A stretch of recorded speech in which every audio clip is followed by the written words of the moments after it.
You might be secretly destroying your life because you're not taking seriously your second most valuable asset. I'm Jacob Carlisle. I run one of Australia's fastest growing companies and paid off my house at age 23. And in this video, I'm going to reveal the top 5 ways that you can manipulate time to your advantage. Starting with the most important mindset shift that you are ever going to have. And it's that everyone has the same 24 hours. There seems to be this misconception that the most successful people in the world and the richest people in the world have more time and more freedom than anyone else. That just because they have more time than you do, they're going to be more successful than you are. However, the mindset shift that you need to experience is the fact that everyone has the same 24 hours in the day. Jeff Bezos, Mark Zuckerberg, Elon Musk, they all have the same 24 hours that you wake up with every single day. And that should give you the ultimate confidence that if you use your time more efficiently and effectively, you too can enjoy the same success that those guys can. And that starts with valuing your time. One of the first lessons that any business school teaches is all around the concept of opportunity cost. Basically, the big banks and the big money managers throughout the world use this concept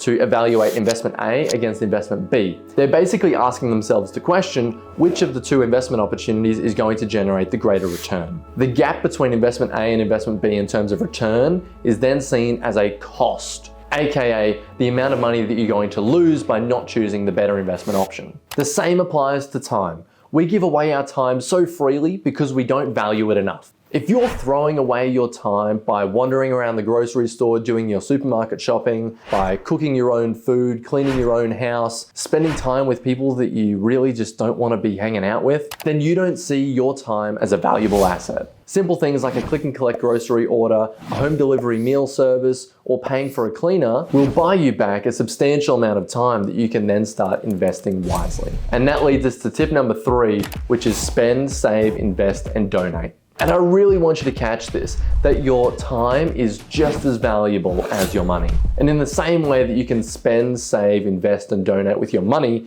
you can do the same with your time. Spend is the worst of the 4 horsemen of how you can spend and allocate your time. And spending your time basically looks like just wasting it. Watching movies, TV shows, doing things that you don't really want to do. If you're spending time, there's no return on that, and it's really just a waste. And one of the worst ways that you can spend your time is with video games, because you feel like through the game you're achieving things and unlocking different levels and achievements. However, in real life, you're actually achieving nothing. Saving your time is very similar to what we've just spoken about, and it's all about protecting your time that you have. It doesn't mean you're going out and making more time. It means that you're conserving and valuing the time that you do have.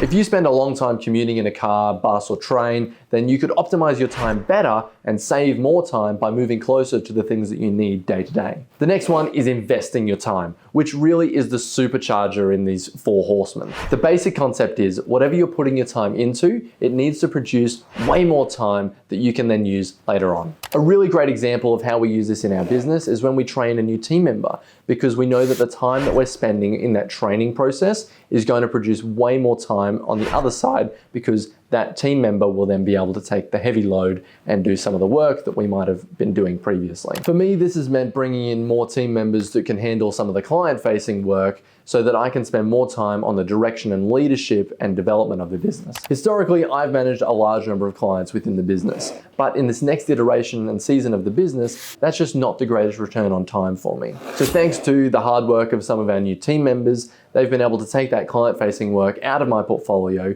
and now I manage the least number of clients that I ever have in my season within the business. The final one is donating your time. Now you need to have mastered the last 3 horsemen, because you need to be able to make sure you're not spending your time recklessly, you're saving enough time through clever optimization, and you're investing your time for the highest return before you can start to give back your time to causes and matters that are near and dear to your heart. Donating your time might look like giving back to the community and volunteering at your local soup kitchen, for example. This year at Christmas time, our team is going to donate their time to the local Lions Club, which is running the local Christmas lights display for all the families to come through from the region. So we'll be on the barbecues, on the gates, on the ice cream stands, all that sort of stuff. It's really great to be able to have the time to then donate back to the local community and give back to those who give so much to us. And we're only able to do this because we optimize our time throughout the year that gives us the time back to be able to donate at the end of the year.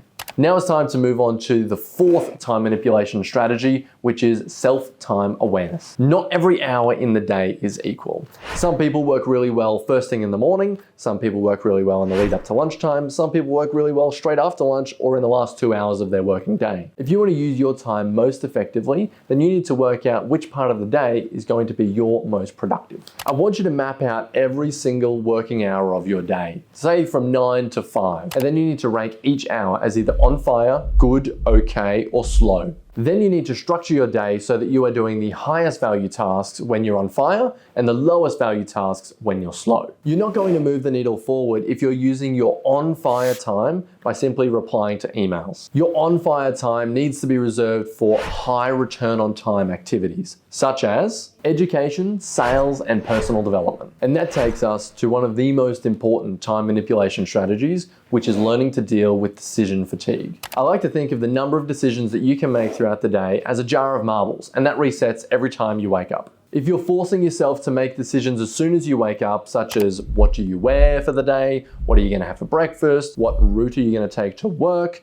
you're using your decision-making marbles way too early in the day on low-value, important tasks. What we need to do is make sure that we're using our decision-making marbles when we are on fire on the highest return on time tasks. You can make better decisions when you're not wasting your bandwidth on non-important stuff. If you look at Mark Zuckerberg, arguably one of the greatest CEOs of our generation, you'll notice that he wears exactly the same outfit every single day. That's because Zucks understands the power of his decision-making marbles. Now, you don't have to go to the extremes of Zucks as having the same t-shirt and pants every single day, but you might want to limit your wardrobe to like 3 different outfits. If you meal prep your food the night before, you don't have to think about what you're going to have for breakfast every day, and you can have the same thing every single day all week. And all of a sudden, you've got more decision-making marbles that you can put towards the important stuff. Stuff like improving your product, optimizing your funnels, and making more sales. Increasing traffic towards your channels by making more content. Creating systems that can generate you more time that you can then invest. Making better choices around where you're investing your money and allocating your assets. And spending time on education so that you're listening and learning from more people